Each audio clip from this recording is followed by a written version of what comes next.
ಮೈಂದಾಗ ಹೋಗ್ತಾರೆ ಹೋಗೋದ ನಸ್ಕಿನ ಪಾಸ್ ಹೋಗ್ಬೇಕಲ್ಲಿ ನಾವು 3 ಮಂದಿ ಯಾರು हमारे ಹೋಗೋದು संत 3 शिरोमणि ಮಂದಿ गुरुदेव आचार्य भगवंत श्री विद्यासागर जी महाराज की जो विश्व विख्यात श्रमण है, उनकी जन्मभूमि जन्मस्थली जो कि एक बहुत बड़ी पुण्य स्थली है, ऐसी सदलगा नगरी में जिस भूमि पर पूज्य आचार्य भगवंत का जन्म हुआ और जहाँ पर उन्होंने अपना बाल अवस्था को पूरा व्यतीत किया, उस भूमि पर आज हम सभी लोग आए हैं। और ये पूज्य आचार्य भगवंत के शयन का कक्ष था। यहाँ पर पूज्य आचार्य श्री सोया करते थे, खेला करते थे और बहुत सारे काम इस कमरे में वो किया करते थे। आज भी यहाँ सदलगा के लोगों ने पूरा सुरक्षित करके रखा है। ये पहला कमरा था। इसके बाद दूसरे कमरे में भी एक हॉल जैसा बना करके रखा है, जहाँ सभी लोग बैठते थे, खेलते थे, कूदते थे। और ये आप देख रहे हैं, पूज्य गुरुदेव का जब जन्म हुआ तो इसी पलने में उनकी माँ उनको सुलाया करती थी, झूला झुलाया करती थी।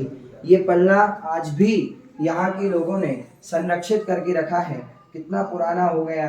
ये जो अलमारी आप देख रहे हैं, इसमें आचार्य विद्यासागर जी महाराज के कपड़े, जब वो बचपन में थे तब उनके कपड़े इस अलमारी में जमाया करती थी उसकी माँ। और जब वो बड़े हुए तो ये पलंग आज भी यहाँ पर रखा हुआ है। इस तखत पर वो जब थोड़े बड़े हुए उस अवस्था में वो इस पलंग पर सोया करते थे। और ये उनका दूसरा कमरा उनके घर का।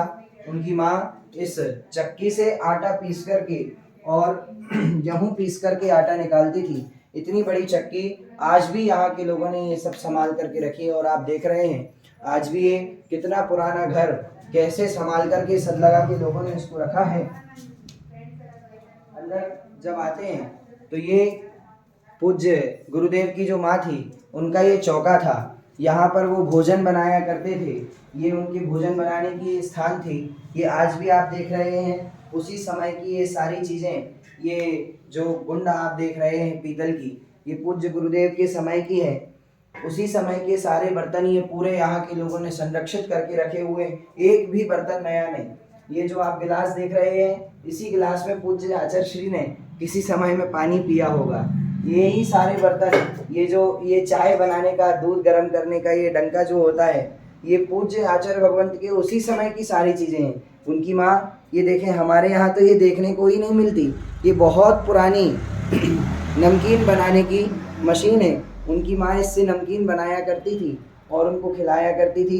ये पूज्य गुरुदेव की माँ चूल्हे पर जब भोजन बनाती थी तो इसी चूल्हे पर भोजन बनाती थी। यहाँ उनके बर्तन आदि धोए जाते थे।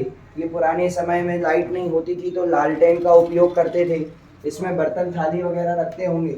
और ये पूरा चौका उनका था, यहाँ पर भोजन बनाते थे और यहाँ से बाहर आकर के यहाँ भोजन करते थे।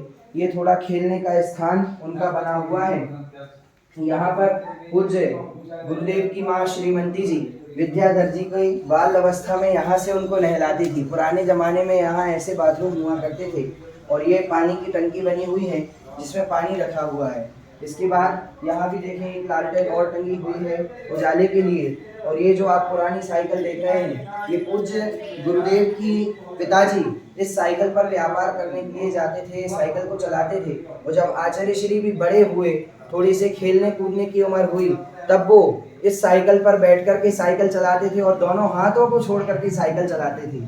और ऐसी ये आचार्य श्री की आज भी पुरानी कई चीज़ें यहाँ पर एक याद बन करके रह गई है। और यहाँ पूज्य गुरुदेव का जन्म हुआ, हम आज यहाँ आकर के भावना भाते हैं कि जब से आचार्य श्री यहाँ से दीक्षा लेकर के गए हैं, वो आज तक यहाँ पर लौट करके वापस नहीं आए। बस मेरी भावना ये है कि एक बार पूज्य गुरुदेव का निवास, पूज्य गुरुदेव का प्रवेश इस सदलगा नगरी में हो। नमन करता हूँ मैं ऐसी भूमि को। कहते हैं विद्या कर्नाटक में जिसने जन्म लिया, बेलगांव के इस सदलगा ग्राम में, तो सदलगा की भूमि पावन हो गई ऐसे तीर्थंकर सम गुरुदेव को प्राप्त करके। और हमारा जीवन तो पूज्य गुरुदेव ने ही निर्माण किया है। हमारे जीवन का निर्माण ऐसे पूज्य गुरुदेव की जन्मस्थली पर आकर के आज मैं बहुत सौभाग्यशाली समझता हूँ, क्योंकि आगामी भगवान जो हैं, आगामी मोक्षगामी जीव हैं, उनकी जन्मस्थली है। तो उनकी जन्मस्थली भी किसी पुण्य भूमि से कम नहीं। इस भूमि को मैं शत शत प्रणाम करता हूँ, शत शत प्रणाम करता हूँ कि यहाँ हमारे आचार्य भगवंत का जन्म हुआ। ये हमारे आचार्य श्री का पूरा गृह निवास था और यहाँ के लोगों ने इसको बहुत अच्छे से संरक्षित करके रखा हुआ है। ऊपर जो आप देख रहे हैं वैसे ही का वैसे ही लकड़ी की सारी चीज़ ऊपर दी हुई है और सारे ये दरवाजे आप देख रहे हैं उसी समय की ये सारी चीज़ें हैं, उसी समय का कुछ भी यहाँ पर फेरबदल नहीं किया। आचार्य श्री की छोटी छोटी फोटो लगाई हुई, जब आचार्य श्री दोनों हाथ छोड़ करके साइकिल चलाते थे तो पहली बार जब वो दोनों हाथ छोड़ करके साइकिल चलाए तो आप यहाँ ऊपर देख रहे हैं गिर गए, गिरे तो उनके घुटने में चोट आई। उनके घुटने में जब चोट आई तो मल्लप्पा जी उनका वो घुटने को दवाई लगा करके और पानी से साफ कर रहे हैं। तो ये सारी चीज़ें आज भी यहाँ पर संरक्षित करके रखी हैं और यहाँ पर आकर के एक ऐसी ऊर्जा मुझे मिली है, यहाँ आकर के कितना प्रसन्न भाव और इतनी शांति इस घर में है, इतनी प्रशस्तता इस घर में लग रही है, जी करता है कि इसी घर में आकर के बस जाऊं। बस बहुत अच्छा महसूस आज यहाँ पर आकर के हो रहा है। इस भूमि को बार बार अनंतों बार नमस्कार करता हूँ कि इस भूमि से हमारे बुंदेलखंड के देवता, धरती के शिरोमणि देवता आचार्य भगवंत गुरुदेव विद्यासागर जी महाराज का जन्म हुआ। इस भूमि को बारंबार नमस्कार और पुनः पुनः इस भूमि पर आने का सौभाग्य हमको मिले। ये देखें आप यहाँ पर ही देख रहे हैं पूज्य आचार्य भगवंत जब नए नए दीक्षित हुए थे तब उनकी दोनों बहनें दोनों भाई ये वहाँ पर जाकर के उनके साथ उनका ये दृश्य है। इसके बाद ये आप फोटो देख रहे हैं पूज्य आचार्य ज्ञान सागर जी मुनि महाराज के दो शिष्य थे। पहले शिष्य पूज्य आचार्य विद्यासागर महाराज जी और दूसरे शिष्य पूज्य विवेक सागर महाराज जी हैं। ये दोनों महाराज यहाँ गुरु जी के साथ में बैठे हुए हैं। ये यहाँ पर ज्ञान सागर महाराज